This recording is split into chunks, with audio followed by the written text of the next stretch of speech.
그러니까 만나서 반갑습니다. 같이 기도하시겠습니다.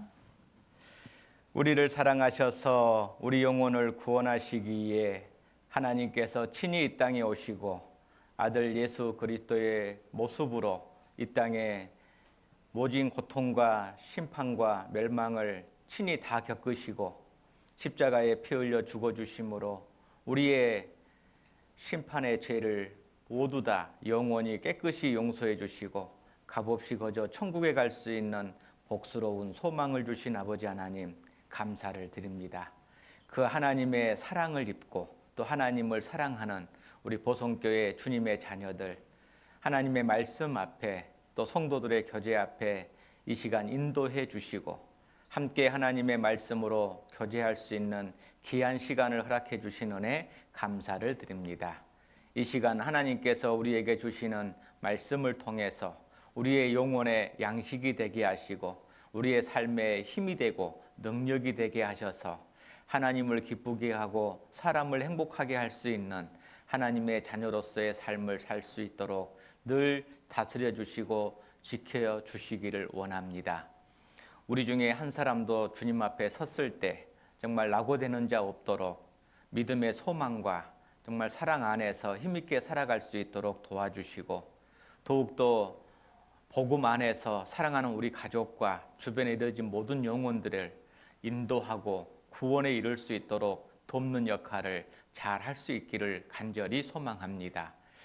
또 우리의 모든 삶을 받아주시고 인도해 주시는 아버지 하나님, 우리의 마음속에 우리의 삶의 모습 속에 고난과 고통 가운데 있는 모든 분들 일일이 헤아려 주시고 합당하신 은혜와 사랑으로 돌보아 주옵소서. 또 육체의 질병 가운데 고통받고 있는 하나님의 자녀들 그 있는 병상에서 아버지 하나님의 위로와 치료의 손길을 맛보아할 수 있도록 도와주시고 또 연약하여 이 모임마저 나오지 못하는 지체들 그 무릎을 일으켜 세워주셔서 믿음과 소망 안에서 바로 서서 걷는 인생으로 인도해 주옵소서. 또 멀리 해외에서 주님의 복음과 함께 수고하시는 선교사님들과 그의 가정 그리고 형제자매들 위해 합당하신 은혜와 사랑으로 늘 돌보아 주시며 또 날마다 필요한 일용할 양식으로 먹여주시기를 원합니다. 한 시간의 모든 시종 하나님께만 부탁드리며 주 예수님 이름으로 기도합니다. 아멘. 같이 성경 찾겠습니다. 마태복음 22장을 찾겠습니다. 신약 성경 마태복음 22장 34절입니다. 마태복음 22장 34절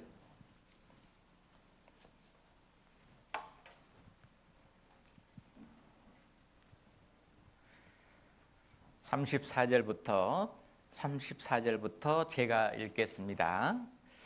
예수께서 사두개인들로 대답할 수 없게 하셨다함을 바리새인들이 듣고 모였는데 그 중에 한 율법사가 예수를 시험하여 묻되 선생님이여 율법 중에 어느 계명이 크니까? 예수께서 가라사대 내 마음을 다하고 목숨을 다하고 뜻을 다하여 주 너의 하나님을 사랑하라 하셨으니 이것이 크고 첫째 되는 계명이요 둘째는 그와 같으니 내 이웃을 내 몸과 같이 사랑하라 하셨으니 40절 같이 읽겠습니다. 이 두 계명이 온 율법과 선지자의 강령이니라.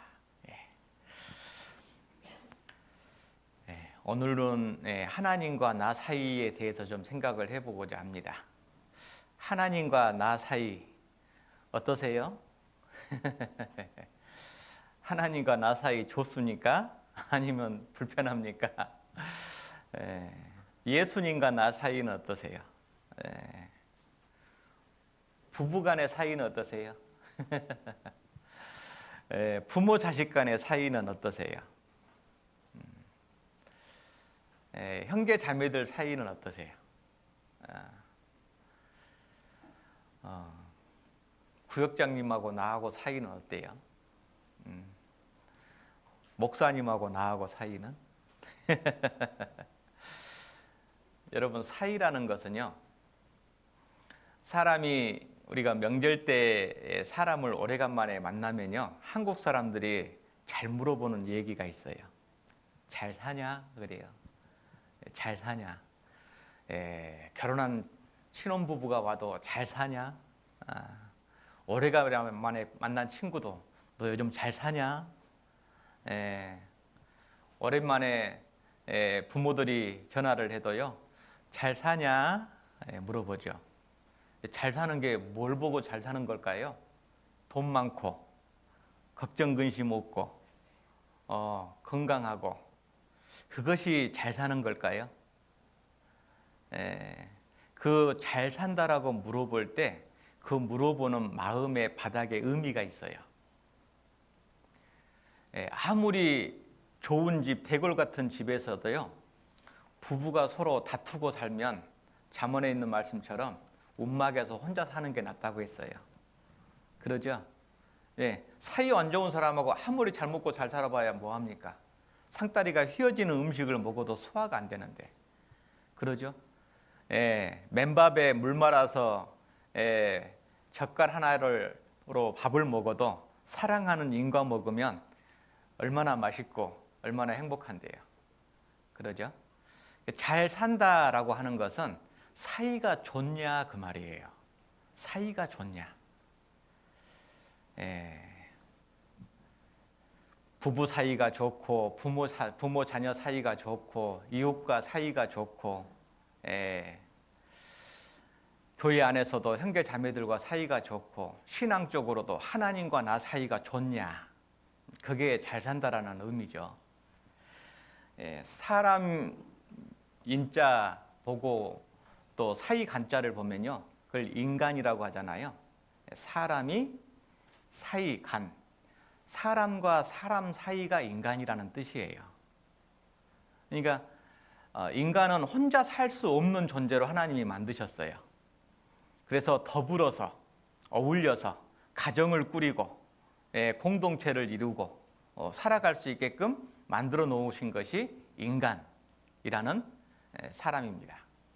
그래서 한자 그대로 사람과 사람 사이인데 관계죠, 관계. 어떤 관계를 맺고 살아가느냐. 그 관계를, 좋은 관계를 맺지 못하면 세상에서도 직장 생활이 실패하고 학교 생활도 왕따 당해서 정상적으로 졸업을 못할 수도 있고, 그리고 가정 생활도 또 이웃 간의 관계 생활 속에서도 사이가 안 좋으면, 관계 맺지를 못하면 어렵습니다. 사람이 살아가는 게. 이제 혼자 왕따 되다 보면요, 괴로우니까 세상 사람들은 술을 먹고, 그래서 이제 술을 먹으면 그 힘으로 이제 소리를 지르고, 폭력을 쓰고 그럽니다. 여러분, 마음이 행복하고 좋은 사람은요, 다른 사람도 행복하게 해요. 근데 내 마음이 괴로우면은 웃고 있는 사람도 괴롭게 만들어 버려요. 그러죠? 나는 괴로워 죽겠는데 너는 왜 뭐가 좋다고 웃고 있냐? 이게 내가 행복해야 다른 사람을 행복하게 할 수 있는 겁니다. 그래서 하나님께서는요, 우리 인간을 정말 더불어서 살아갈 수 있는 존재로 만들었습니다. 요즘 세상에서 그 직장에 취업을 하려고 면접을 볼 때도 옛날에는 이 IQ, 지능 지수를 많이 따졌습니다. 그런데 요즘은 IQ보다도 EQ 지수를 많이 따집니다. 이 EQ 지수라는 것은 이 사회 지수거든요. 관계 지수입니다. 얼마나 이 사람이 자기하고 성격이 다르고 자기하고 생각이 다른 사람하고 잘 어울리느냐. 그게 사회성이에요. EQ. 그게 관계 지수입니다. 그래서 나하고 다르지만은 서로 관계를 잘 맺고 살아가는 사람을 사회성, 관계 지수가 좋다. 그래서 어디다가 어느 직장에 들어가도 다 일 잘할 수 있고 항상 모범이 될 수 있는 그런 사람을 EQ 지수라고 하는 겁니다. 이 EQ 지수가 좋은 사람은요, 이게 사회성이 아주 좋아져요.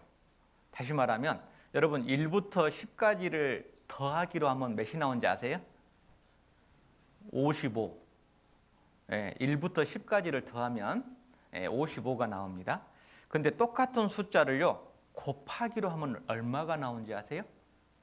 학생들이 있어야 되는데 학생들이 없구나. 360이 나와요. 보세요. 똑같은 수인데 더하기를 하느냐 곱하기를 하느냐에 따라서 결과치수가 완전히 달라지죠. 그러니까 나라는 사람이 어떤 사람들과의 사람 관계 속에서 그냥 보태기로 살아가면은요 결과가 안 좋아요. 별로. 그냥 교회로 말하면은 여기 자리 한 자리 채워주는 정도로 그러죠. 그런데 정말 관계가 좋은 사람은요 곱하기로 살아갑니다. 내가 교회를 나올 뿐만 아니라 내가 봉사도 하고 찬양대도 하고 교사도 하고 또 내가 식당 봉사도 하고 청소도 하고 헌금도 하고 내가 형제 자매들을 위해서 뭔가를 해야 되겠다. 이게 곱하기가 되는 거예요. 그런데 관계가 안 좋아지면 어떻게 됩니까? 교회나 갔다 오자 그래요. 그래서 갔다 오는 걸로 끝나요. 더하기.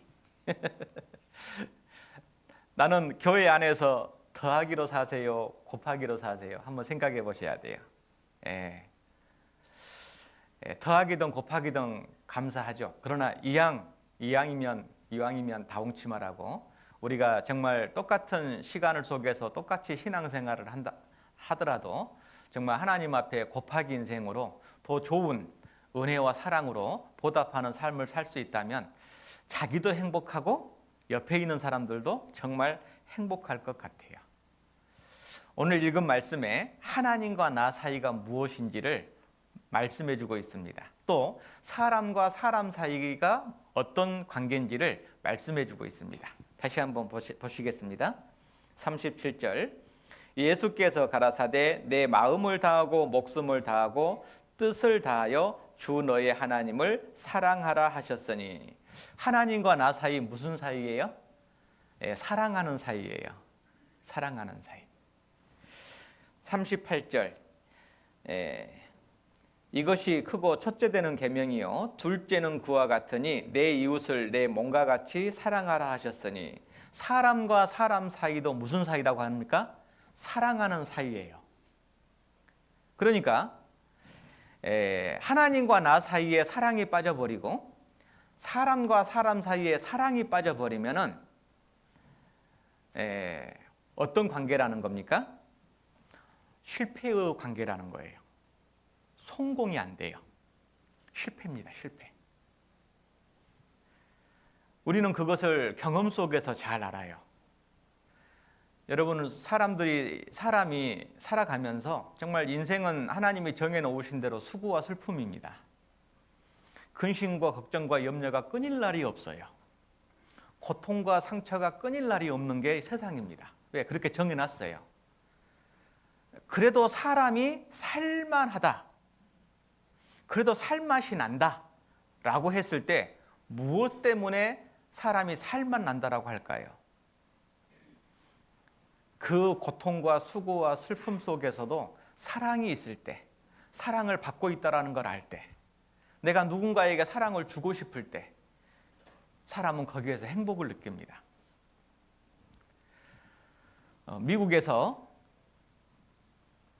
어떤 사람이 가장 행복하게 장수하는가를 수명을 오래 사는가 장수하는가를 검색을 실험을 했는데요. 다른 사람을 위해서 서비스 봉사하는 사람의 직업을 가지는 사람 또 그런 일을 하는 사람의 행복 지수 장수가 수명이 아주 길다라고 발표가 됐습니다. 다른 사람을 위해서 수고하고 애쓰는데 고생하는데 왜 기분이 좋을까? 이 사람에게요 하나님께서 만들어 놓으신 것이 바로 그겁니다. 사람은 이기적으로 살면은요 괴롭게 돼 있어요. 누군가를 도와주고 누군가를 위해서 살 때 정말 기쁩니다. 여러분 사람이요 혼자 살면 편하잖아요.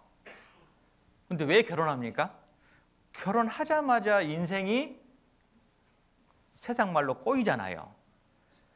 아예 그냥 나 혼자 먹으면은 김치 하나 가지고 먹는데 이 남편이 하나 생기면은요, 까칠한 남편 입에다가 반찬 다 맞춰야 되고, 한 번 끓인 국은 두 번 안 먹는다고 그러고, 한 번 겉절이해 놓은 것은 다시 내놓으면 안 먹고, 그 고생을 왜 합니까?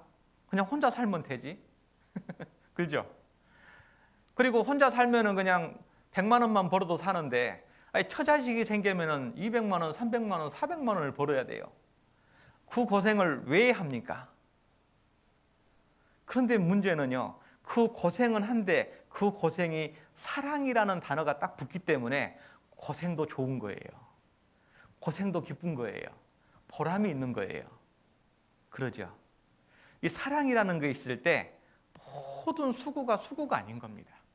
남편을 위해서 평생을 밥하고 빨래하고 설거지하고, 처자식을 위해서 뼈 빠지게 고생을 해도 기쁜 거예요. 그 내 자식들, 내가 벌어온 돈으로 자식들 입에 맛있는 거 들어가는 거 보면 기쁜 거예요. 더 사주고 싶은 거예요. 그 고생이 보람이 있는 겁니다. 왜? 사랑이 있으니까. 여러분, 사랑이 있으면 살맛이 나요. 그러죠? 우리가 신앙생활 속에서 하나님이 의인은 고난이 많으나, 아니 하나님 구원받으면요 평강과 기쁨과 즐거움이 많다고 해야 되는데 왜 구원받는 순간 고난이 많다고 하십니까? 저는 싫은데요. 예, 싫은데 하나님이 고난이 많이 있대요. 왜냐하면 그 고난 속에서도 웃을 수 있고, 기도할 수 있고, 찬양할 수 있고, 하나님을 섬길 수 있는 사랑을 우리에게 주셨어요. 그 하나님의 사랑이 우리 마음에 부음받음이니, 그 사랑이 없으면 어떻게 신앙생활 합니까? 그러죠? 마찬가지입니다. 우리가 이 신앙생활 속에서 이 하나님과 나와의 관계, 또 사람과 사람 사이에서 반드시 있어야 될 것이 무엇인지를 알 때, 그걸 내 마음속에 늘 가지고 있을 때 내가 교회에서나 세상에서나 가정에서나 행복한 사람이 되고 행복을 주는 사람이 되는 겁니다. 첫 번째, 이사야 61장을 보겠습니다. 이사야 61장 10절.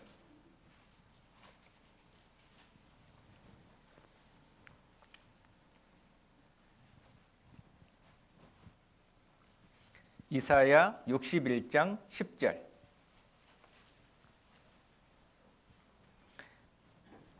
한 절만 같이 읽겠습니다. 내가 여호와로 인하여 크게 기뻐하며 내 영혼이 나의 하나님으로 인하여 즐거워하리니, 이는 그가 구원의 옷으로 내게 입히시며 의의 겉옷으로 내게 더하심이, 신랑이 사모를 쓰며 신부가 자기 보물로 단장함 같게 하셨습니다. 자, 여기에 보면은요, 하나님과 나 사이를 누구와 누구로 얘기합니까? 신랑과 신부로 말합니다. 그러니까 하나님과 나 사이가 어떤 사이인 줄 아느냐? 신랑과 신부 사이다. 그러면 신랑과 신부라는 것은 이제 각 결혼한 사람이에요. 그러죠? 결혼한 지 1년, 2년 됐는데 신랑, 신부 부릅니까? 아니잖아요. 신랑, 신부는 보통 신혼여행 갔다 오면 이제 거의 안 불러요. 네.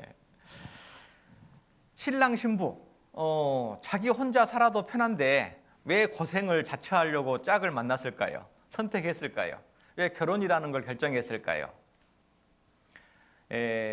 혼자 집 한 칸 마련하기 힘들어서 둘이 보태서 집 하나 마련하려고 결혼했을까요? 아니면은 밥하고 빨래하고 설거지할 사람 필요해가지고 결혼했을까요? 아니면은 내가 아기를 좋아하는데 애를 하나 가지기 위해서, 내 자식을 하나 만들기 위해서 결혼했을까요? 왜 결혼했을까요? 이 왜 결혼했는가를 묻는 질문이, 하나님이, 예수님이 왜 십자가에서 피 흘려 죽어주심으로 그 고통을 당하시고 나를 구원했느냐라는 질문하고 똑같아요. 예수님이 나 왜 구원해줬어요? 한번 생각해 보세요. 천국 보내주려고요? 전도하라고요? 교회 생활 열심히 하라고요? 맞는데 다 맞는 게 아니에요. 완전한 답이 아닙니다. 그렇게 알고 있으면 오해하셔요. 신랑 신부한테 물어봅니다. 왜 결혼하셨어요? 그러면 이구동성으로 다 말합니다. 좋아서, 사랑해서. 하나님께서 독생자 예수님을 버리시면서까지 나를 왜 구원해 주셨을까? 사랑하려고 구원해 주셨어요. 아셔요? 그거 알아야 돼요. 그거 모르면은요, 처음 사랑을 잃어버려요. 처음 사랑을 잃어버리면은 뭘 잃어버린지 아십니까? 자, 요한계시록 2장을 보시겠습니다. 요한계시록 2장 4절.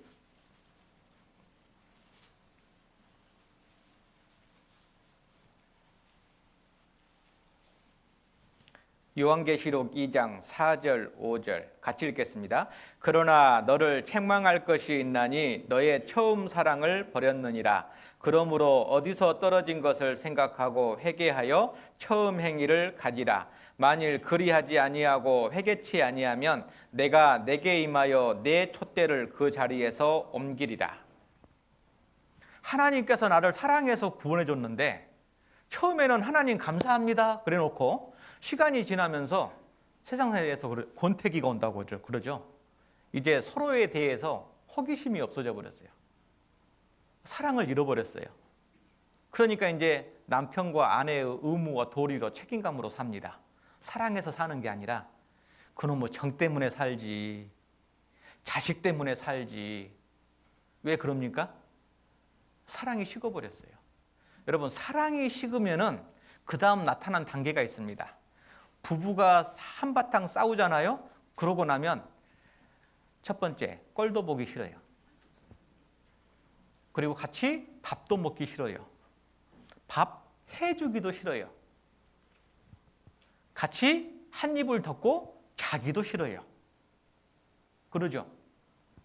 사랑하면은요, 시장 봐와서 음식 만들어줘요. 근데 꼴 보기 싫으면요, 있는 것도 안 꺼내요, 그냥. 오늘은 이걸로 먹으라고. 여러분, 다시 말하면 뭐냐면 4절 보세요. 너의 처음 사랑을 버렸느니라. 처음 사랑이 사라지니까 5절에 보세요. 처음 행위를 가지라. 행위가 없어져 버려요. 그러니까 사랑이 사라지면 행위가 사라집니다. 그 전까지는 밥하고 빨래하고 설거지를 기쁘고 행복하게 했어요. 그런데 꼴 보기 싫으니까는 아무것도 하기 싫은 거예요. 그냥 날개가 있으면 어두운 거 날아가고 싶어. 여러분, 사랑이 식어지면 아무것도 하기 싫어요. 그냥 집에서 들어가는데 아유, 그냥 밥상 차려주고 얼굴 보고 먹기 싫으니까 혼자 잡수시오 하고 자기는 밖에 나가버려요. 그러죠. 행위가 없어집니다. 신앙생활도 똑같습니다. 처음에는 하나님을 사랑할 때는 하나님과 교회와 복음을 위해서 호랑이 잡을 것처럼 합니다. 예?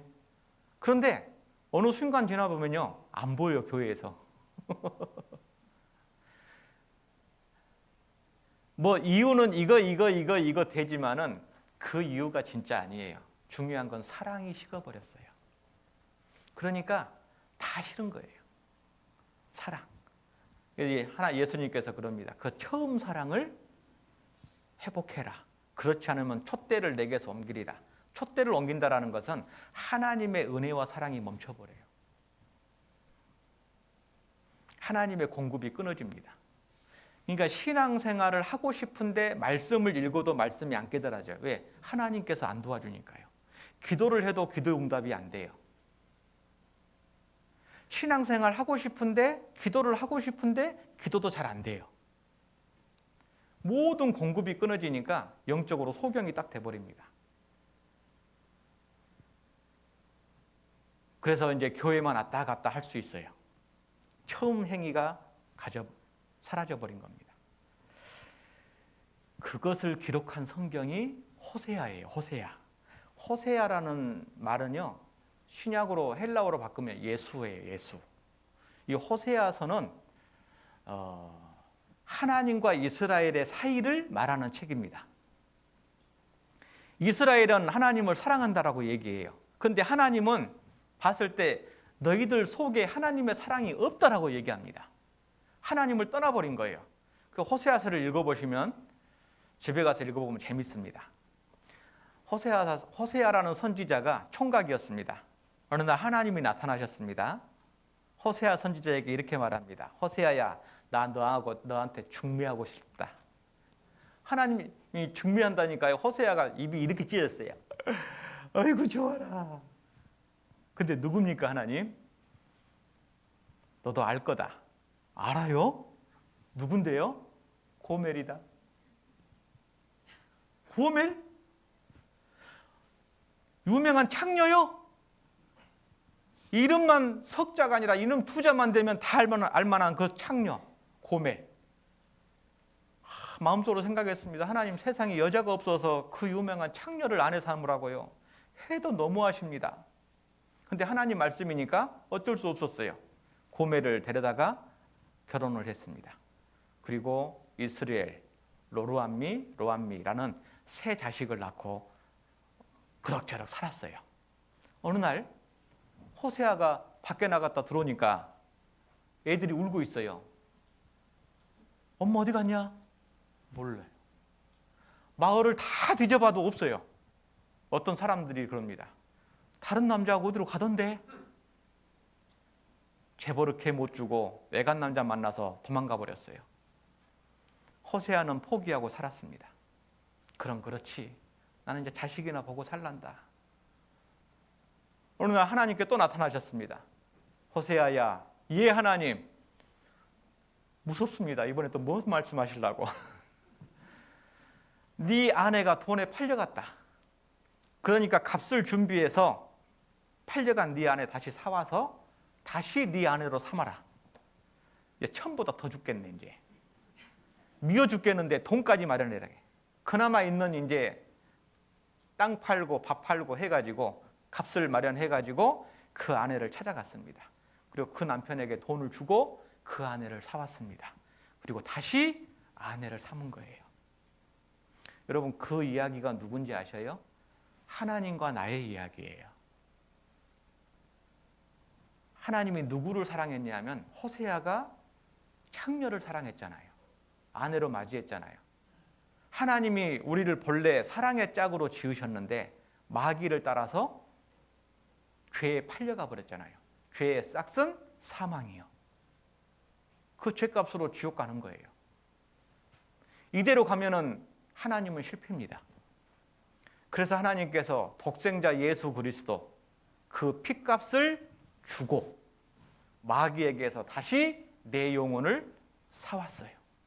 뭐 하려고요? 천국 보내주려고요? 아니에요. 처음 사랑을 다시 회복하려고. 이제 너는 나의 사랑의 짝이었는데 이제 세상으로 눈 돌리지 말고 정말 이제 나와 함께 나만을 바라보고 함께 행복하게 살자. 그 사랑을 가지고 사랑을 누리고 살자 라고 하나님께서 우리를 구원해 주신 겁니다. 그 사랑을 가지고 있어야 돼요. 그 사랑을 지켜야 됩니다. 그 사랑을 잃어버리면 모든 걸 잃어버린 거예요. 고린도전서 13장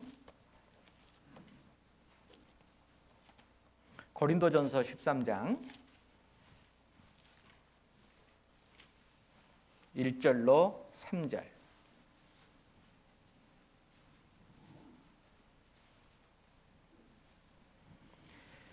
내가 사람의 방언과 천사의 말을 할지라도 사랑이 없으면 소리나는 구리와 울리는 꽹과리가 되고, 내가 예언하는 등이 있어 모든 비밀과 모든 지식을 알고 또 산을 옮길 만한 모든 믿음이 있을지라도 사랑이 없으면 내가 아무것도 아니요, 내가 내게 있는 모든 것으로 구제하고 또 내 몸을 불사르게 내어줄지라도 사랑이 없으면 내게 아무 유익이 없느니라. 사랑이 없으면 하나님 앞에 갔을 때 깡통이다 그 말이에요. 한마디로. 여러분, 우리가 사랑이 없이도 신앙생활 할 수 있어요. 교회 생활 할 수 있어요. 전도할 수 있어요. 헌금할 수 있어요. 봉사할 수 있어요. 그런데 했는데 하나님 앞에 가니까 깡통이에요. 왜 그런지 아십니까? 여러분, 천국을 골로새서 1장 13절에는 뭐라고 말씀하셨냐면 아들의 사랑의 나라라고 되어 있어요. 천국이 무슨 나라예요? 사랑의 나라예요. 그러니까 13절 같이 읽겠습니다. 그런즉 믿음, 소망, 사랑 이 세 가지는 항상 있을 것인데 그 중에 제일은 사랑이라. 왜 그 중에 제일이 사랑일까요? 하나님이 사랑이시니까. 하나님이 계신 천국이 사랑의 나라니까. 그러니까 천국에는 믿음이 없어요. 천국에는 소망이 없어요. 왜? 믿음의 결과가 천국이니까. 소망에 이루어지는 곳이 천국이니까. 천국에는 믿음과 소망이 없습니다. 뭐만 있습니까? 사랑만 있는 거예요. 그러니까 내가 신앙생활 속에서 사랑으로 행한 것만 천국의 영광과 상급으로 다 남아요. 맞잖아요. 천국은 사랑의 나라니까. 그래서 믿음, 소망, 사랑 이 세 가지는 항상 있을 것인데 그 중에 제일은 사랑이다라고 말하는 겁니다. 여러분, 계명 중에 첫 번째 계명이 예수님께서 말씀하셨습니다. 새 계명을 너희에게 주노니 서로 사랑하라. 그러죠? 성령의 9가지 열매 중에 첫 번째도 사랑입니다. 믿음, 소망, 사랑 중에 제일이 사랑입니다. 은사 중에 가장 좋은 은사가 사랑입니다. 그러죠. 그래서 12장 31절 그 위에 보시죠. 너희는 더욱 큰 은사를 사모하라. 내가 또한 제일 좋은 길을 너희에게 보이리라. 더욱 가장 큰 은사가 뭡니까? 고린도전서 13장 사랑입니다. 사랑. 그래서 우리가 이 사랑이라는 것을 가지고 하나님을 대해야 돼요. 성경을 읽는데 아이고 내가 3장 읽기로 했으니까 읽어야지 책임과 의무감으로 읽는 것보다 더 먼저가 하나님의 말씀, 이 말씀을 내가 송이꿀보다 더 사랑하나이다. 정말 그 사랑하는 마음으로 성경을 읽고 기도를 하고 교회를 오도록 해야 돼요. 오늘 이 시간 이 자리에 어떤 마음으로 오셨어요? 집 앞에다가 차 대니까 오셨어요? 일요일이니까 오셨습니까? 아니면 안 오면은 구역장님이 신방 오니까 오셨습니까? 중요한 게 그거예요. 온 것보다 왜 왔냐 그 말이에요. 그게 더 중요합니다. 하나님은 그걸 보셔요. 온 것보다도 어떤 마음으로 왔는지 하나님은 그걸 보셔요. 봉사를 하는데 한 것보다 어떤 마음으로 봉사했는지를 먼저 보셔요. 헌금을 했는데 어떤 마음으로 했는지를 하나님은 먼저 보신다니까요. 그러니까 하나님과 나하고 사이가 좋으면은 하나님이 나에게 뭘 원하는지를 알아야 되겠죠. 그래야 사이가 좋아지겠죠. 네. 짝사랑하는 사람들의 특징이 그겁니다. 왜 짝사랑입니까? 나는 저 사람이 좋아 죽겠어요. 근데 저 사람은 내 사랑을 안 받아줘. 그러니까 짝사랑이라고 하는 겁니다. 근데 왜 안 받아줄까요?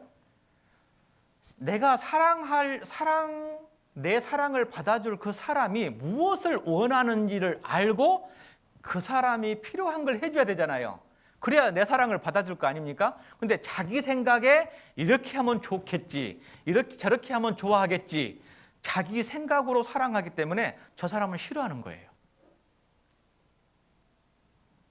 여러분, 하나님도 그렇게 사랑하면 안 됩니다. 그러면 사이가 안 좋아져요. 하나님은 삐져 있는데 자기는 하나님 제일 사랑한대요. 네, 자기만의 방식으로, 자기만의 모양으로 하나님을 사랑한답니다. 아닙니다. 하나님이, 내가 하나님을 사랑하려면 하나님이 어떤 사랑을 원하는지 그 사랑을 알아야 돼요. 13장 4절. 사랑은 오래 참고로 시작해서 7절. 모든 것을 참으며 모든 것을 믿으며 모든 것을 바라며 모든 것을 견디느니라. 사랑은 뭡니까? 참고 견디고 기다리는 것이다. 사랑은 참는 거예요. 견디는 거예요. 사랑은 오래 기다리는 겁니다. 오래. 언제까지요? 주님 오실 때까지. 그것이 하나님께서 우리에게 가르쳐 주시는 사랑입니다. 참는 것도 없고 견디는 것도 없고 기다리는 것도 없는 사람은 사랑이 아니에요. 여러분, 부모가 자식을 낳았어요. 자식이 조금 더 크니까요, 이 자식이 천방지축입니다. 그 자식을 향해서 부모는 기다려요? 안 기다려요? 기다려요. 20년, 30년, 50년 그 자식이 환갑이 지나도 기다립니다. 왜? 언젠가는 철들겠지. 언젠가는 돌아오겠지. 사랑은 다른 게 아니에요. 참고 견디고 기다리는 겁니다. 그게 진정한 사랑인 거예요. 하나님의 사랑이 우리를 얼마나 기다렸습니까?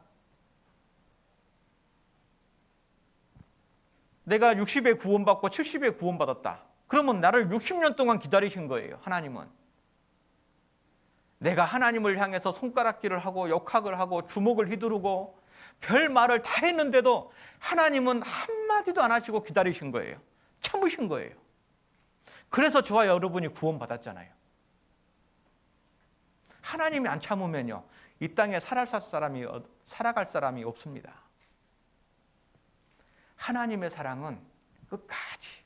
그래서 요한복음 13장 1절 2절에도 예수님을 팔 것을 알면서도 가룟 유다를 사랑하시되 끝까지 사랑하시니라. 그 진정한 사랑은요, 끝까지예요. 그게 진짜 사랑입니다. 가정 내도 마찬가지고 교회 생활도 마찬가지고 밖에서 내가 사회생활 하는 것도 마찬가지입니다. 여러분, 성경 제일 마지막에 어떻게 끝납니까? 아멘 주 예수여 어서 오시옵소서. 오시옵소서. 기다림으로 끝나잖아요. 오래 참고 견디고 기다려야 돼요. 이 사랑을 배우는 장소가 있습니다. 하나님께서 이 사랑을 배우라고 주신 곳이 에베소서 3장. 에베소서 3장 17절. 에베소서 3장 17절.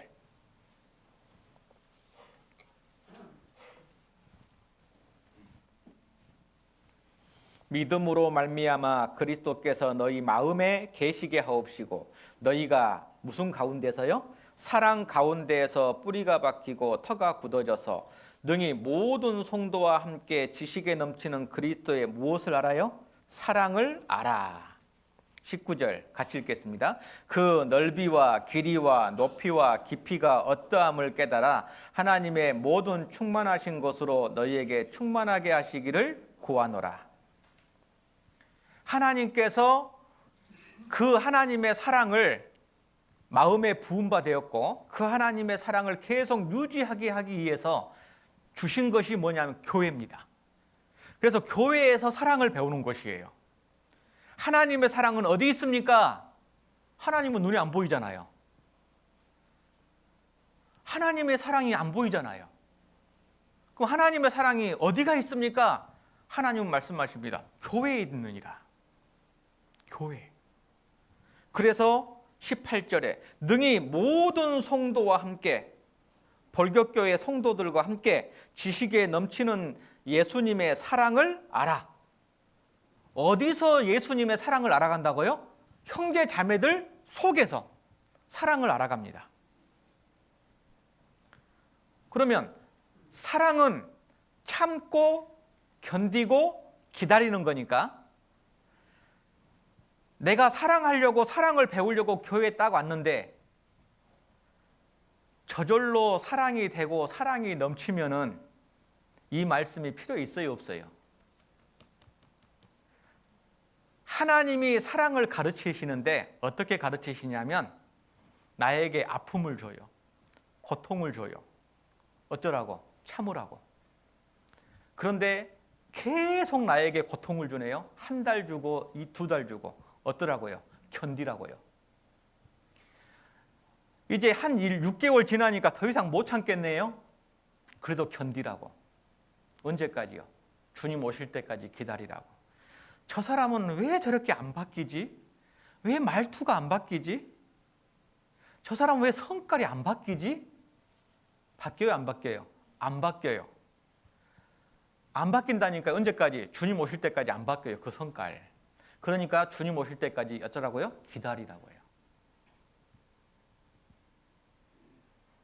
그러니까 사랑을 배운다고 사랑이 있다라고 해서 딱 봤더니 그 안에서 맨 시기, 질투, 다툼, 아픔, 상처 이것밖에 없네. 어떤 분은 그럽니다. 교회가 사랑이 없네. 사랑이 없는 게 아니라 사랑이 안 보이는 거예요. 사랑이 있는 거예요. 어디에요? 내 안에 있잖아요.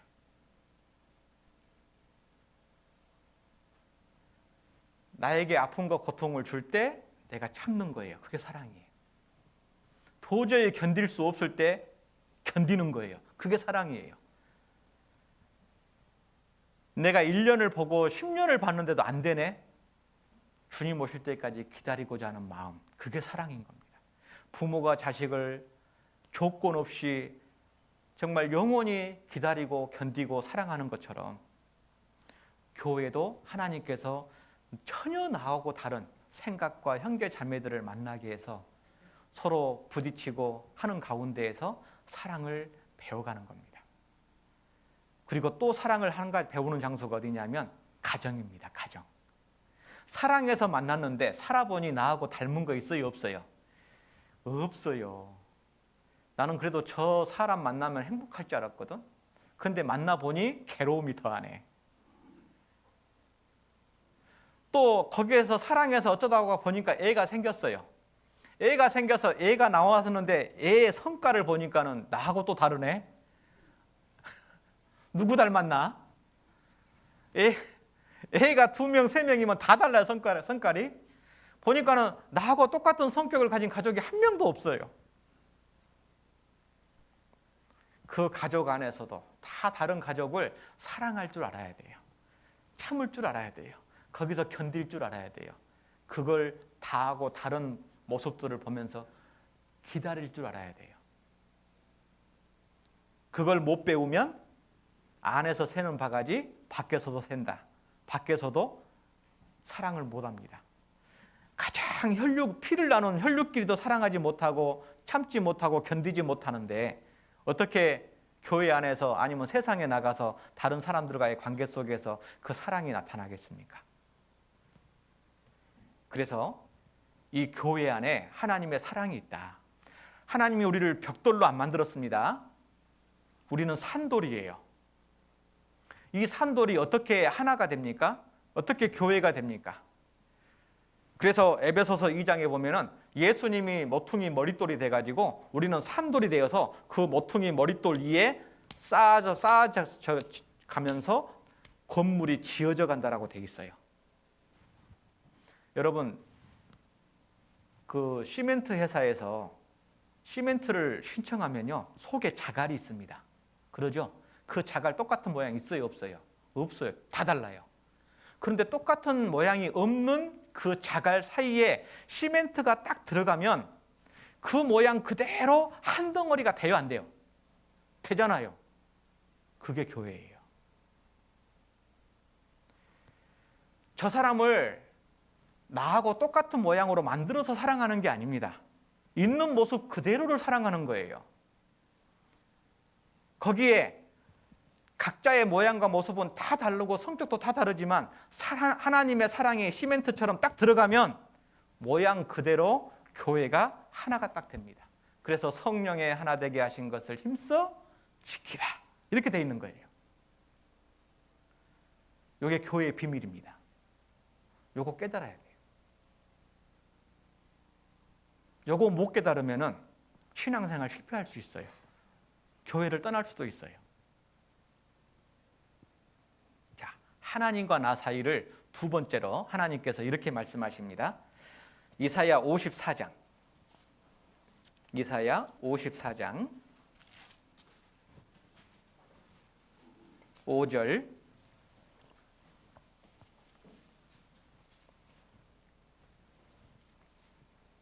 이사야 54장 5절 같이 읽겠습니다. 이는 너를 지으신 자는 내 남편이시라.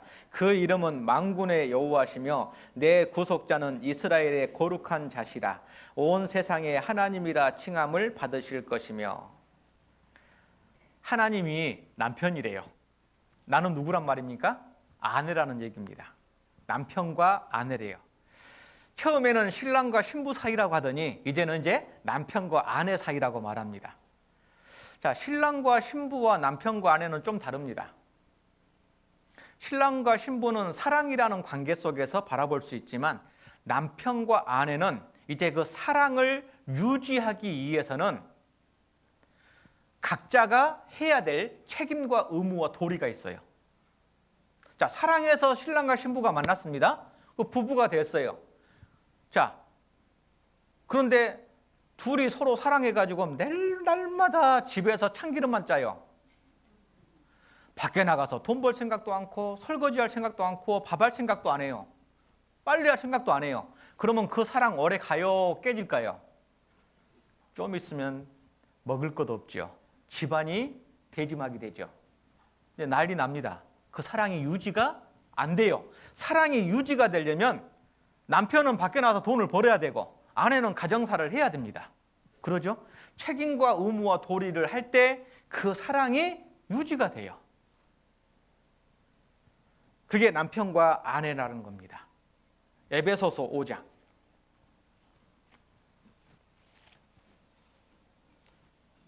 에베소서 5장 31절 32절.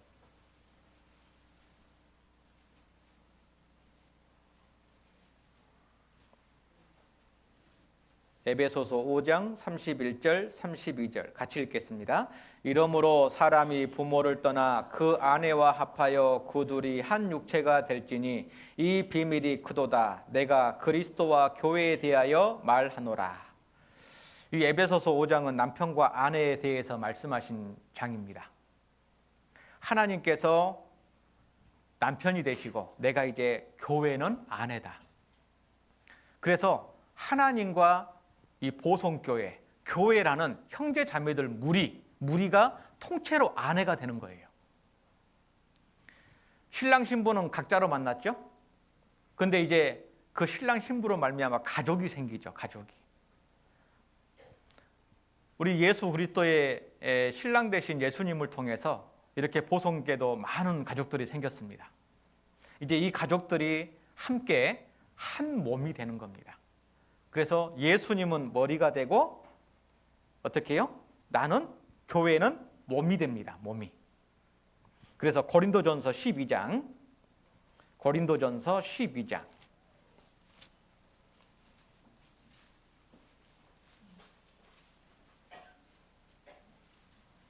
고린도전서 12장 25절 12장 25절 제가 읽겠습니다. 몸 가운데 분쟁이 없고 오직 여러 지체가 서로 같이하여 돌아보게 하셨으니 만일 한 지체가 고통을 받으면 모든 지체도 함께 고통을 받고 한 지체가 영광을 얻으면 모든 지체도 함께 즐거워하나니 27절 같이 읽겠습니다. 너희는 그리스도의 몸이요 지체의 각 부분이라. 예수님은 머리가 되시고 이제 교회는 구원받은 사람은 몸이랍니다. 몸은 보이는 신체가 있고 보이지 않는 오장육부도 있죠. 예. 이 몸은 머리에 명령을 받습니다. 손 내려라. 예. 올려라. 예. 그러죠. 그러니까 머리가 없으면 몸은 쓸모가 있어요, 없어요? 아무짝에 쓸모 없어요. 아무것도 못해요. 이게 교회의 비밀입니다. 우리가 주님의 역사, 주님의 도우심, 주님의 공급이 없이는 교회는 아무 능력이 없어요. 교회가 힘이 있는 게 아닙니다. 몸에 힘이 있는 게 아니라 머리에 힘이 있는 거예요. 아유, 우리가 합시다. 우리 한번 해봅시다. 그게 먼저가 아니고 우리가 이 일을 위해서 하나님께 먼저 기도부터 합시다. 그게 먼저예요. 그러잖아요. 왜냐하면 몸의 모든 능력은 머리에서 나오기 때문에. 교회가 잘 될 수 있고 부흥할 수 있는 것도 다 주님의 공급인 겁니다. 그래서 몸이라는 것이 하나입니다. 하나. 그래서 서로 돌아보게라고 했죠. 한 지체가 고통을 받으면 모든 지체가 고통을 받고, 한 지체가 영광을 얻으면 모든 지체가 영광을 얻느니라. 결혼할 때 결혼 반지 딱 끼면은요, 왜 너한테만 끼냐? 열 손가락 다 끼워줘. 그럽니까? 아니잖아요. 그 한 손가락에다가 모든 손가락이 다 좋아하잖아요. 그러죠. 한 손가락이 딱 다쳤습니다. 그러면은 이 손가락이 다치면은 이제 밥 먹는 거, 젓가락질하는 거, 옷 입는 거, 머리 감는 거, 씻는 거 너무너무 불편해요. 불편하니까 어떻게 해요? 잘라버리자? 아니에요. 빨리 고쳐 쓰자. 그러죠. 교회가 아픈 분, 연약한 분이 많으면 많을수록 교회가 큰 일을 못합니다. 또 손가락 하나 아프면은요, 물건도 제대로 못 들잖아요. 세수도 못 하잖아요. 밥 먹는 것도 제대로 못 하죠. 온몸이 불편해요. 하기는 해요. 하기는 하는데 불편해요. 힘들어요. 정상적인 일과 생활을 못 합니다. 그래서 빨리 낫게 해줘야 돼요. 그래서 이 교회가 정말 큰 일을 하려면 연약한 형제 자매들을 빨리 돌아봐서 그 신앙을 성장시켜줘야 돼요. 그래야 교회가 그 다음에 큰 일을 할 수 있어요. 그래서 하나님은 믿음 있는 사람 한두 사람을 위해서 교회에서 일 안 합니다. 여러분, 갑자기 이 손가락이요, 쭉 혼자 길어요. 30cm가 길어졌어요. 나 길지, 나 똑똑하지, 나 잘났지. 그러면은 건너편 사람이 나를 볼 때 정상이라고 해요, 비정상이라고 해요? 예, 장애인이라고 합니다. 지체 장애인. 하나님께서 교회는 평균케 고르게 하신다라고 되어 있어요. 그래서 앞서간 사람은 조금 뒤처지고, 뒤처진 사람은 조금 땡겨주고, 그러죠? 그러면서 동일한 보조, 동일한 믿음으로 행하지 않더냐. 그게 교회예요. 그래서 구약 성경에 이 하나님께서 이스라엘을 양떼로 표현할 때요, 양떼를 몰 때 그 중에 양떼에는 병든 자도 있고 임신한 암양도 있고 또 큰 양도 있고 건강한 양도 있다. 어디에다가 속도를 맞추랴? 병약하고 약한 양떼에 속도를 맞추어서 몰고 간다고 되어 있어요. 그러죠. 이게 교회입니다. 그래서 우리가 이 교회 안에 중요한 게 있어요. 여러분 한번 생각해 보세요. 교회는 나한테 뭐가 될까요? 보성교회는 나에게 뭐다? 보성교회는 나에게 땡땡이다. 신앙생활 하라고 교회를 주셨을까요? 같이 모여서 힘 모아서 전도하라고 교회를 주셨을까요? 내 신앙을 보호받고 양육받으라고 교회를 주셨을까요? 맞는데 100점짜리 답은 아닙니다. 교회는 머리와 몸이라고 했잖아요. 머리와 몸, 포도나무와 가지, 목자와 양, 남편과 아내 나눌 수 있어요, 없어요? 목과 몸을 나누면 어떻게 되죠? 그건 자살이잖아요. 다시 말하면 생명이라는 거예요. 나눌 수 없는 생명의 관계, 생명의 사이. 하나님과 나 사이는 생명의 사이예요. 나에게 영원한 생명도 주셨죠? 그 영원한 생명을 유지할 수 있게끔 주신 것이 어디냐면 교회예요. 그래서 교회를 떠나는 것은 영적 자살인 겁니다. 그래서 남편과 아내를 통해서 하나님께서 말씀하시죠. 머리와 몸은 나눌 수 없는 것처럼, 목자와 양을 나눌 수 없는 것처럼, 포도나무와 가지를 나눌 수 없는 것처럼 하나님과 너는, 나 사이는 생명의 사이다. 그러니 그 생명을 유지하고 지켜라. 그래서 그 교회를 정말 내가 교회를 생명처럼 아껴야 돼요. 이 형제자매들이 함께 말씀을 배우고 신앙을 배우고 복음을 전하는 이 교회를 내가 어떻게 어떤 마음으로 대해야 될까? 시편 122편. 시편 122편 1절. 시편 122편 1절. 사람이 내게 말하기를 여호와의 집에 올라가자 할 때에 내가 기뻐하였도다. 예루살렘아 우리 발이 내 성문 안에 섰도다. 건너뛰어서 6절 같이 읽겠습니다. 예루살렘을 위하여 평안을 구하라. 예루살렘을 사랑하는 자는 형통하리로다. 구약시대 하나님의 집은 예루살렘이었습니다. 신약시대 하나님의 집은 어디입니까? 교회입니다. 이 하나님의 집, 교회, 이 하나님의 집이 나에게 영원한 생명을 주신 생명의 통로고 그 생명을 유지할 수 있는 내 영적인 가정입니다. 그것이 바로 교회인데 그 교회를 6절 보성교회를 위하여 평안을 구하라. 보성교회를 사랑하는 자는 형통하리로다. 이렇게 돼 있는 거예요.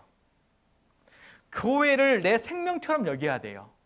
그러니까 내 가정보다, 내 일터보다, 내 사업장보다 교회 일이, 교회가 우선이에요. 우선순위를 말하는 겁니다.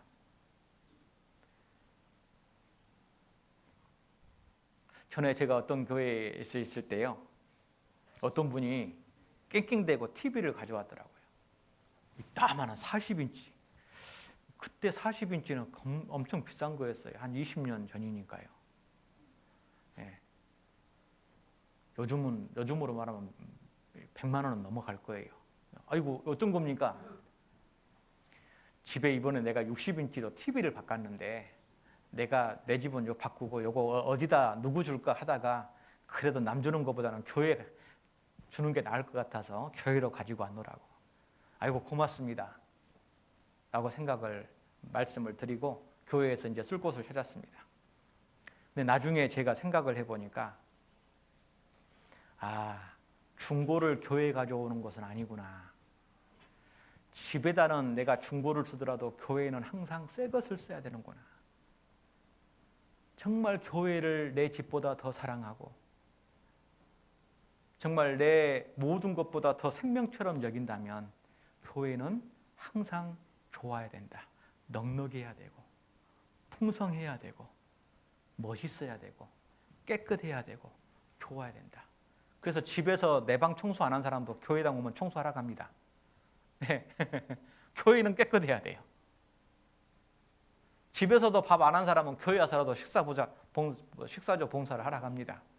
그게 교회를 생명처럼 사랑하고 아끼는 겁니다. 그러면 누가 잘 되냐? 내가 잘 돼요. 왜?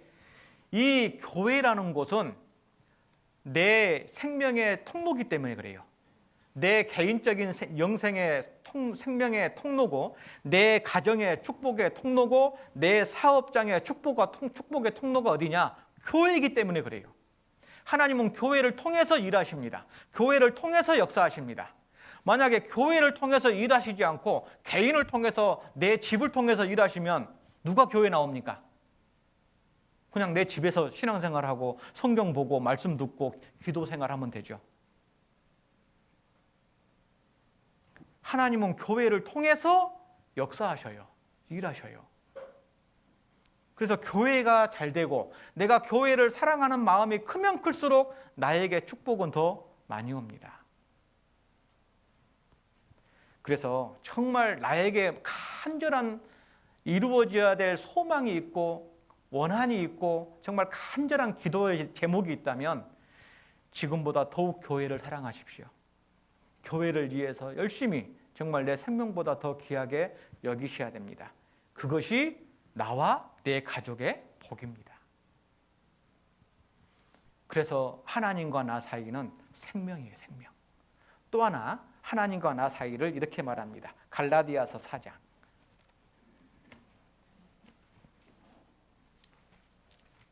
갈라디아서 4장 6절 7절. 갈라디아서 4장 6절 7절.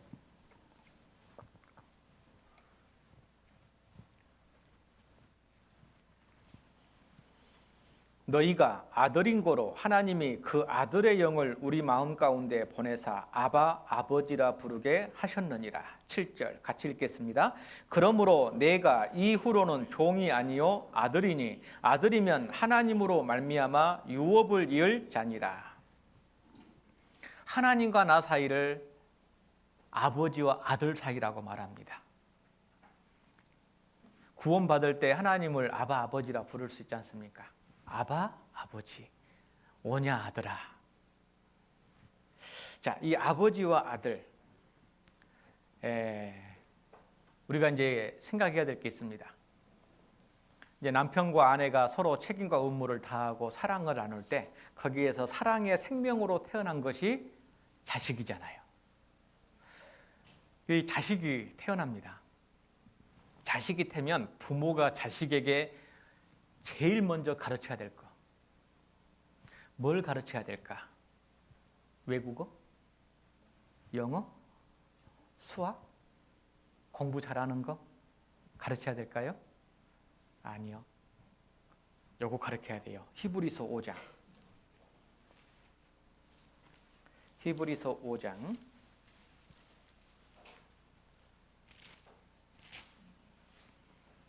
8절 9절.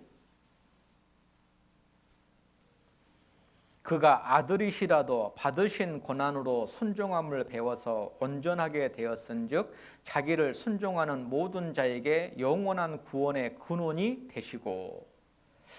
자, 하나님께서 아들 예수님을 이 땅에 보내주셨는데 그 아들 예수님에게 제일 먼저 가르치신 것이 뭐라고요?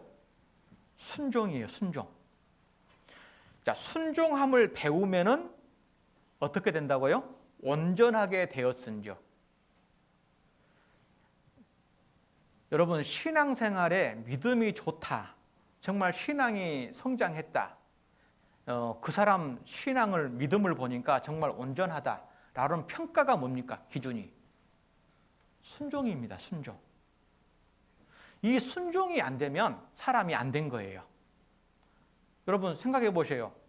어떤 자식이 마을에 있는데 학교에서 전교 1등이에요. 얼굴은 얼짱이에요. 예, 여자애들이 막 따라다녀요. 그런데 이 자식이 집에서 부모를 때리고 부모에게 대들어요. 부모가 뭔 말 하면 안 들어요. 그러면 그 마을에서 그 아들 뭔 자식이라고 소문나요? 저 집안 저러다가 콩 되겠다. 공부 잘하는데요? 얼굴도 잘생겼는데요? 그것은 사람 됨됨이하고 상관없지 않습니까? 구원받은 그리스도인의 됨됨이는 뭘까요? 헌금 많이 한 사람? 봉사 많이 한 사람? 교회 잘 나오는 사람? 봉사 많이 하는 사람? 뭐 그런 사람일까요? 아니에요. 말씀하셨지 않습니까? 순종함을 배워서 온전하게 되었은즉. 이 온전하게 되는 것이 뭡니까? 이겁니다. 디모데후서 3장을 보시겠습니다. 디모데후서 3장.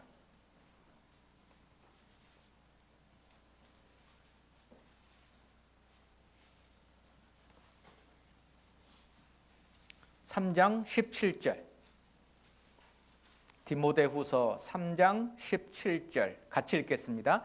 이는 하나님의 사람으로 온전케 하며 모든 선한 일을 행하기에 온전케 하려 함이니라. 하나님의 사람으로 온전케 될 때 무슨 일을 한다고요? 하나님의 일을 한다고요. 자, 도둑놈은 무슨 일 하죠? 도둑질. 도둑놈은 도둑질을 해요. 누가 하나님의 일을 하죠? 마귀 사람이 하는가요? 아니요. 하나님의 사람이 온전케 될 때, 하나님의 사람으로 온전케 된 사람이, 하나님의 사람이 하나님의 일을 합니다. 구원받은 사람은 다 하나님의 사람일까요? 아니라고 되어 있습니다, 성경은. 그래서 16절, 모든 성경은 하나님의 감동으로 된 것으로 교훈과 책망과 바르게함과 의로 교육하기에 유익하니. 왜 하나님께서 교훈과 책망과 바르게함과 의로 교육을 합니까? 구원받은 그리스도인들을 가르칩니까? 그게 교회잖아요. 가르칠 교, 모일해, 교회. 우리가 교회를 나오는 이유는 하나님의 사람이 되어가는 것을 배우고 하나님의 사람으로 온전하게 되기 위해서 성경을 배웁니다. 함께 모입니다. 교제를 합니다. 봉사를 합니다. 섬기는 일을 합니다. 그 형제 자매들과 함께하는 가운데에서 하나님의 사람으로 되어가는 겁니다. 하나님의 사람이 될 때 드디어 하나님의 일을 할 수가 있어요. 예수님이 그 순종을 배워서 온전하게 되었기 때문에 하나님의 하실 일, 십자가에 죽는 데까지 나가신 겁니다. 부모가 자식에게 첫 번째 가르쳐야 될 게 뭐냐면 순종이에요. 공부 잘하는 거 아닙니다. 여러분, 우리도 자식들을 가르칠 때요, 왜 성경에 어릴 때 죽지 않도록 때리라고 되어 있습니까? 사람은 죄의 본성으로 나왔기 때문에 부모를 거스린다라는 것을 알거든요. 본능적으로 부모를 거스려요. 그러니까 그 거스리는 죄악을 잡을 수 있는 건 몽둥이밖에 없어요. 그래서 때리라고 하는 겁니다. 그래서 뭘로요? 순종의 자식으로 만들라는 거죠. 자, 부모 말에 순종을 해야 누구 말씀에 순종하냐면 하나님 말씀에 순종합니다. 그래야 구원을 받아요. 구원을 받는 게 순종의 결과잖아요. 예수님이 다 이루었다. 안 믿어. 그런 게 어딨냐고. 그건 믿으면 천국 가냐고. 인정을 하지 않는 겁니다. 자식이 부모에게 순종해야 보이지 않는 하나님 말씀에 순종하게 돼 있어요. 그래야 구원받는 자식이 됩니다. 그래야 순종을 가르치는 목적이 있는 겁니다. 우리가 문제는 이거예요. 아이들은 어렸을 때부터 정말 모양이 만들어지지 않는 찰흙이기 때문에 부모가 조금만 관심과 가지고 지혜와 하나님의 교양과 말씀으로 교육하면요, 모양이 잘 만들어져요. 그런데 문제는 영적으로는 나는 이미 30살이 넘었고 50이 넘었고 70이 넘어서 구원받았어요. 예? 애가 아니요, 애가. 이미 인문학자들이 말하기를 사람이 33살이 딱 넘어가면 사람은 바뀌지 않는데요. 사람이 성장과 성숙이 되다가 딱 꺾어지는 부분이 33살이랍니다. 그 뒤부터는 있는 것 더 까먹고 잊어먹고 이제 쇠퇴해 가는 거예요. 그러니까 배우고 가르칠 수 있는 나이가 33살인데 바꿀 수 있는 나이가 그 넘어가면 이제 사람이 거의 안 바뀌어요. 근데 그 나이 먹고 내가 구원받았어.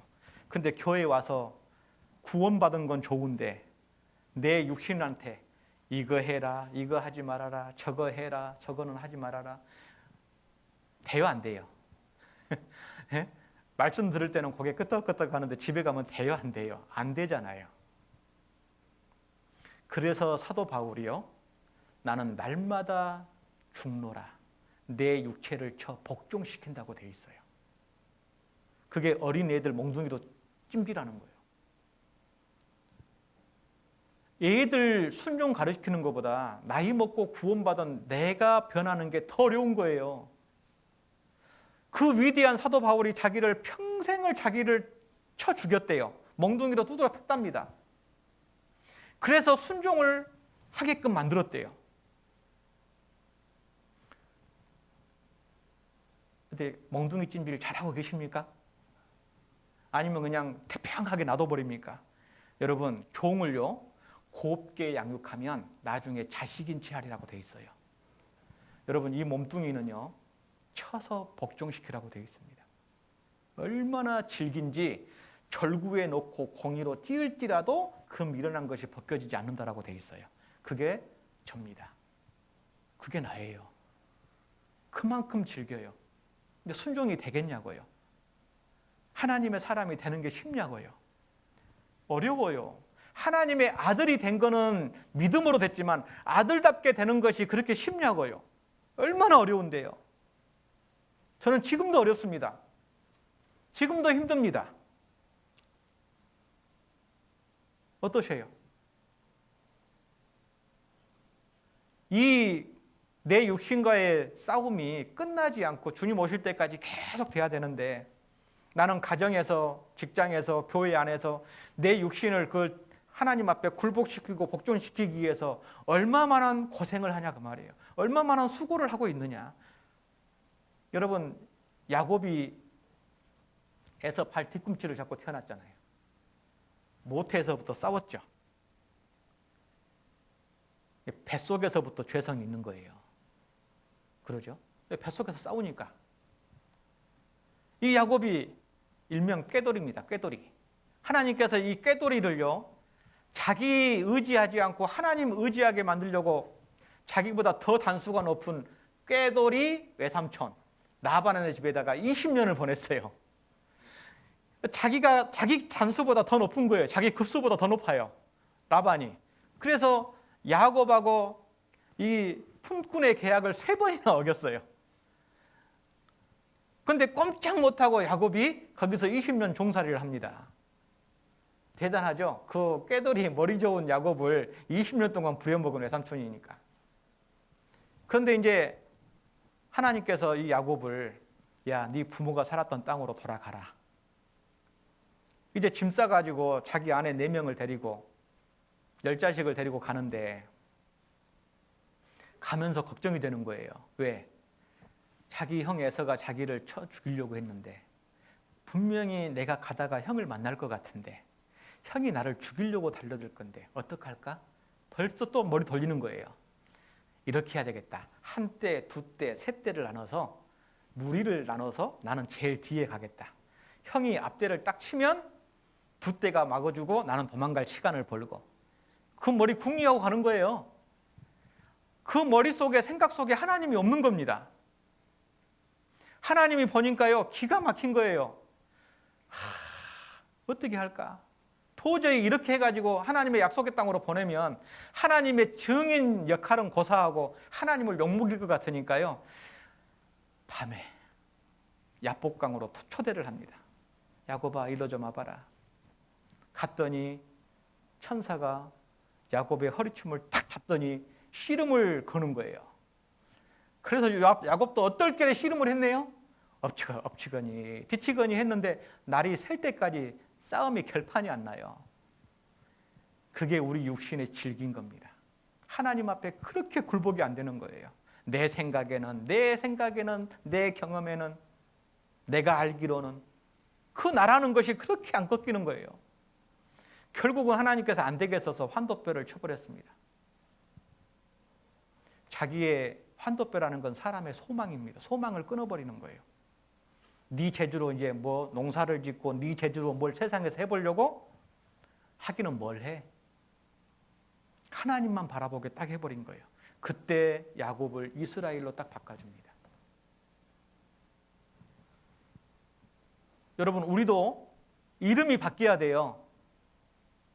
내가 구원받기 전에는 저도 이기로였습니다. 저는 지금 이기로로 사는 게 아니라 목사로 삽니다. 여러분은 이 안목에 최 안목에 박 안목에 김 안목에가 아니라 우리는 그리스도인으로 살아야 됩니다. 하나님의 아들로 살아야 됩니다. 내 인생에 뉴턴이 된 적이 있습니까? 아직도 내 이름 석자로 삽니까? 하나님과 나 사이는 하나님과 아버지와 아들 사이예요.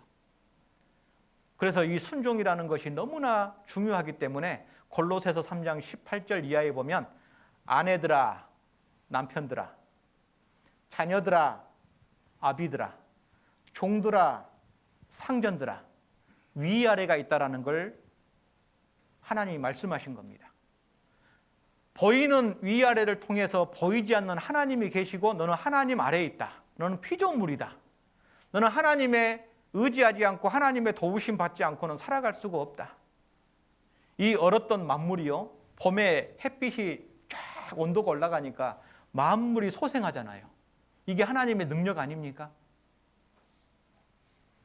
자연의 생명이 그 하나님을 의지하고 기대고 생동하는 것처럼 구원받은 그리스도인들도 하나님을 의지하고 살아갈 수밖에 없다. 자식은 부모의 기업입니다. 부모에게 모든 것이 자식의 겁니다. 그래서 부모의 것을 누리고 자식은 살아갑니다. 그런 것처럼 구원받은 이후에 우리가 하나님의 것을 누리고 살기 위해서는 하나님의 아들답게 살아가야 돼요. 그게 참 중요합니다. 이 순종. 요즘은 안 그러지만 옛날 시골에 보면은요, 다 이제 며느리들이 시집 오면 시댁 생활을 먼저 했잖아요. 한 마을에 시집을 딱 오면은 시집을 왔는데 어떤 며느리가 시집 왔어요. 시집 왔는데 밥도 잘하고 빨래도 잘하고 설거지도 잘하고 청소도 잘하고 일도 잘하고 다 잘해요. 그런데 한 가지, 시부모와 남편에게 대들어. 그러면은 마을에서 뭐라고 소문나요? 아이고, 저 집안 나중에 콩 되겠네. 그런데 한 며느리가 들어왔는데 밥도 못하고 설거지도 못하고 빨래도 못하고 일도 못하고 할 줄 아는 게 아무것도 없네. 그런데 하나, 시부모와 남편 말에 죽으라면 죽은 신용까지 해. 그러면은 동네에 뭐라고 소문나요? 저 집안에 복덩어리 들어왔네. 왜요? 이 일은 배우면 됩니다. 그런데 인격이라는 순종은 어려서부터 다져지지 않으면 한순간에 바꿔지기가 어려운 거예요. 여러분, 순종은 슬로건이 아닙니다. 우리의 신앙생활 속에서, 내 직장생활 속에서, 가정생활 속에서, 교회생활 속에서 나는 날마다 죽노라. 그 사도 바울의 간증이 내 간증이 되어야만이 실제 이루어질 수 있는 겁니다. 출애굽기 21장. 출애굽기 21장.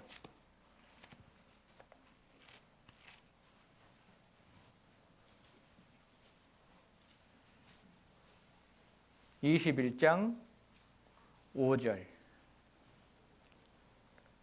출애굽기 21장 5절. 종이 진정으로 말하기를 내가 상전과 내 처자를 사랑하니 나가서 자유하지 않겠노라 하면 상전이 그를 데리고 재판장에게로 갈 것이요 또 그를 문이나 문설주 앞으로 데리고 가서 그것에다가 송곳으로 그 귀를 뚫을 것이라. 그가 영영이 그 상전을 섬기리라. 로마서 1장 1절에 보면 사도 바울이 자기를 하나님 앞과 예수 그리스도의 종, 나 바울은, 사도 바울이 자기 스스로를 하나님 앞에 종이라고 했습니다. 하나님과 나 사이는 주인과 종 사이예요. 그런데 그냥 주인과 종 사이가 아니라 사랑의 종 사이입니다. 스스로 종이 된 사랑의 종인 거예요. 여러분, 부모가 자식을 키우면은요, 부모를 보면 자식의 종이에요, 완전히. 자식을 위해서 평생을 뒷바라지합니다. 시집 장가 보내가지고 이제 될 거니 했더니 이제 뭐 하나 들고 나오네, 이제 봐달라고. 뭐라고는 하면서도 또 그 자식들 맞벌이 하니까 조금이라도 도움이 되라고 또 뒷바라지 다 해줍니다. 부모는요, 평생 자식의 종으로 살아요. 자식은요, 부모에게 빨대를 딱 꽂고 빨아먹고 자라는 것 같아요. 저희 집 자식들을 봐도 그래요. 그래서 이 자식이 이제 커가지고 자수성가 할 정도 되면은요, 부모가 쭈글쭈글해져요. 예, 다 빨아먹어 버렸어. 예, 요구르트 빨아먹으면 나중에는 껍질이 오므라들어 불죠. 이 자식들은 평생 부모 걸 다 빨아먹고 사는데 부모는 자식의 종이 됩니다. 그러고도 좋대요. 그러고도 없어서 못 써서 안타깝대요. 그게 부모입니다. 그게 부모예요. 여러분, 우리가 주님을 위해서, 교회를 위해서, 복음을 위해서 그 하나님의 사랑을 가지고 살면요, 내가 뭐 했다고 생색내는 것이 아니라 해도 내가 아직도 부족하다. 그게 하나님의 사랑의 모습인 거예요. 내가 했으면 뭘 얼마나 많이 했습니까? 그 하나님의 사랑과 은혜에 비교가 되겠습니까? 자랑할 것이 없는 겁니다. 그래서 우리는 정말 주님을 사랑하기 때문에 부모가 자식을 사랑해서 자식의 종이 되는 것처럼 우리는 교회 안에서 하나님의 종, 그 하나님의 사랑하는 아들로서 정말 종의 모습으로서 하나님과 교회와 복음을 위해서 기꺼이 내가 희생할 수 있고 순종할 수 있고 헌신할 수 있다는 거예요. 나는 못하겠는데요. 이유가 없잖아요. 그 하나님의 사랑, 내가 예라는 순종을 하기 위해서는요, 정말 하나님 앞에 그 사랑이, 하나님의 사랑이 내 안에 계속 있어야 됩니다.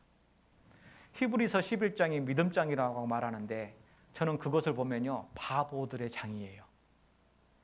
잘 읽어보세요. 다 바보들이에요. 그들의 모습이 순종의 모습이고 믿음의 모습이고 종의 모습이고 아들의 모습이고 하나님을 사랑하는 믿음의 사람들의 모습입니다.